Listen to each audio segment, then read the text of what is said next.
We want to understand which side has more leverage right now, but a viewer writes to us, Mark from Minneapolis, did Vice President Vance negotiate an Iranian peace plan from a place of strength, or did Trump just accept a short-term deal just so he could create calm, so we could have long-term security, which we might not end up having?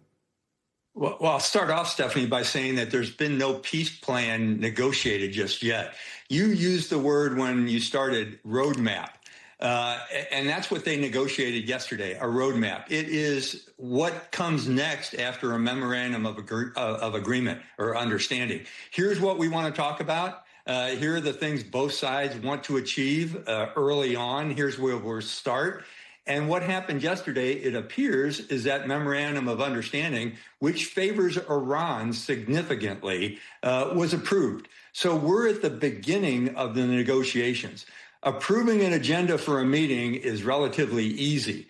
What comes next is going to be relatively difficult. And what we're seeing is from both sides, and I've been checking the Iranian networks this morning, as well as listening to Vice President Vance and the president from yesterday and this morning, both sides seem to be a little bit hyperbolic in terms of their proclamations. That's to be expected. Both sides are trying to set the conditions for the further negotiations. But yeah, the peace deal conditions have not yet been set. And it appears, as you've had other guests in your first hour talking about, it seems to lean significantly toward the Iranians getting the things that they want out of this. How do you see these threats from Trump impacting the negotiations?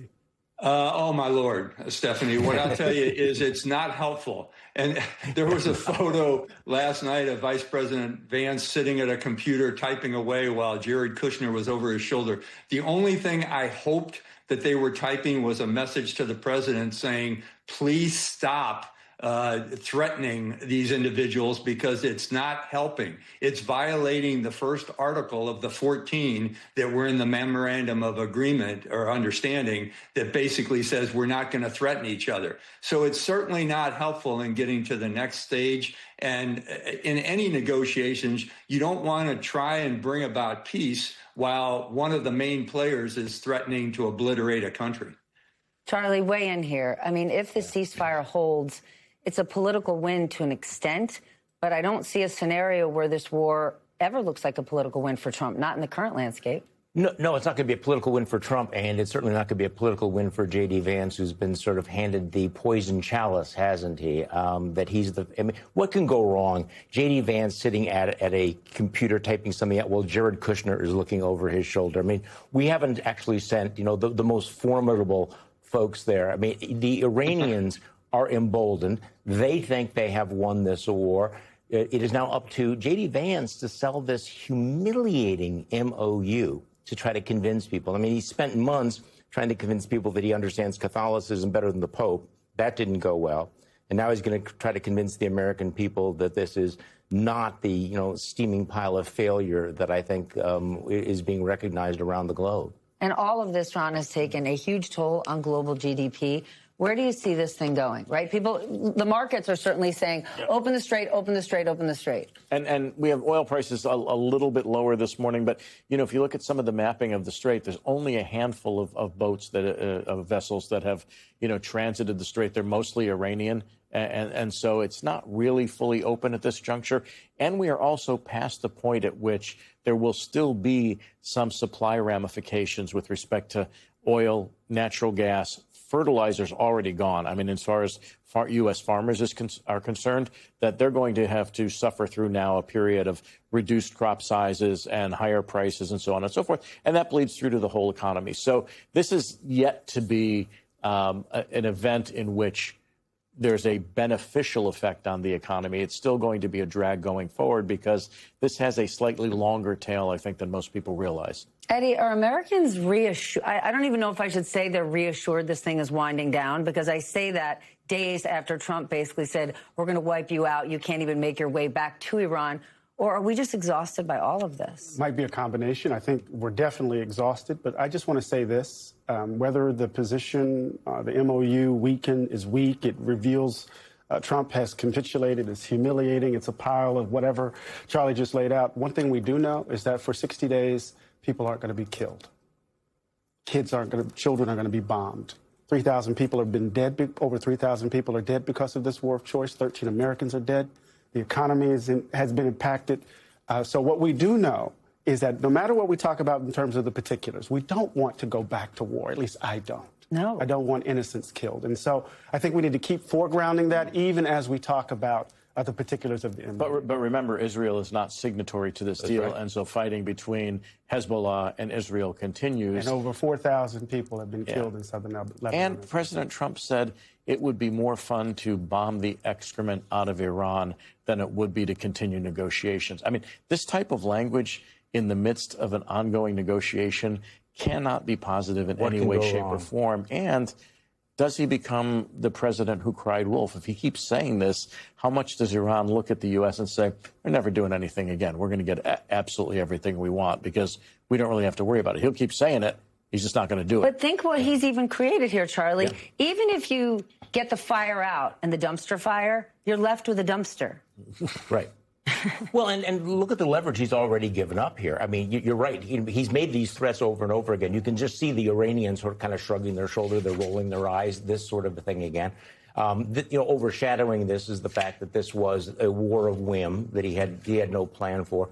But the leverage he gave up when he invoked Herbert Hoover, when he basically acknowledged that if this war continued, it would lead to global economic catastrophe, that kind of gave up the game because he'd been saying that we don't need the oil, we're completely fine. But now he's basically conceded the Iranian leverage here, that the Iranians can open or close that strait pretty much at will. And they know exactly the same thing, that they know he's not going to go back to war again. He doesn't want to go back to war again, which is in many ways a good thing. But it also means they hold all the cards. And that all of this bluster, which increasingly kind of just looks like Donald Trump crying wolf, is just for show. And then there's J.D. Vance, who's been pushed through the curtain here to be the face of all of this, while Marco Rubio is deep in the tall grass, and Lord knows what Pete Hegseth is doing these days. But it's kind of a tell, like, let J.D. sell this thing. What could go wrong? Look, I mean, the fact is, maybe it'll work out. And if it does, Donald Trump will take credit for it. If it doesn't, if it goes south, if everything turns to crap, you know they're going to blame J.D. Vance for all. But even if it works out, what has the war cost our country beyond dollars, beyond lives? A reputational standing. Mm-hmm. You can't trust the United States. I mean, look, this is what, at least Iran can't trust the United States. They were in the negotiation with them. We bombed them in the midst of negotiation. Yeah. They're not going to forget that their entire leadership was literally wiped out by the United States. So what is the basis of trust? And the U.S. as a kind of a symbol of goodwill, as the anchor to a kind of just global reality, no longer obtains precisely because we have a child who's running the United States who tries to pretend that he's a bully. Right? In fact, it seems to me. And what else can go wrong? The Strategic Petroleum Reserve in the United States is at levels we have not seen since 1983. Okay, right? Just say this. Say this louder for the people in the cheap seats. Yes.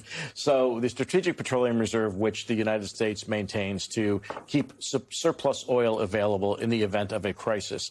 The Trump administration has drawn that down by several hundred million barrels, which is now, again, sitting at the lowest level since 1983. And it's going to take weeks to months to get oil out of the Middle East, around the world, and for us to start buying oil to refill that, which means there's still the risk of a supply shock with respect to energy products in the United States if they don't start filling it back up. And so we're starting to hear this from, and we've talked about this for several weeks now, oil company executives who are saying we are at dangerously low levels of supply that could drive oil prices back up as high as $135 a barrel if this problem is not solved. So we are not out of the woods on the energy side, let alone all the other military and political ramifications of this conflict. General, Lamille from Baltimore is asking, why does the president feel the need to continually threaten to obliterate our enemies? I know you can't answer that part, why the president would do that, but wouldn't these type of threats be considered a war crime, he's asking? The threats themselves, probably not, Stephanie. You have to, prove the intent behind it. I'm no lawyer, so I can't answer that question. But what I'd like to say is it's probably because the president and many of his advisors don't understand the kind of war that we're in. And so do a lot of military folks and U.S. citizens, that Iran is using, you've heard this term before, asymmetric measures against the United States. And I'll define asymmetry as the application of strategy, tactics, capabilities, and methods to negate an opponent's strength. Our strength is our military, while exploiting our weaknesses. Our weaknesses in this case were the closure of the straits. Now, when we think of asymmetric, we think of, 9/11 and the plane going in the building, or IEDs in Iraq and Afghanistan. But Iran has been practicing, and so are other nations in the world, asymmetric warfare against the United States. One of the positive things that can come out of this conflict, and by the way, I'm fully supportive of Professor Glaudet's comments about not wanting to go back to war. I don't think you'll find a whole lot of people who have seen war that want to go back to it. What we're talking about is the lessons we should learn for what is in our future. It's important to have a strong military, but it's also important to have a strong holistic form of government. And that gets, I think, to answering your question, what happens when President Trump threatens more military actions?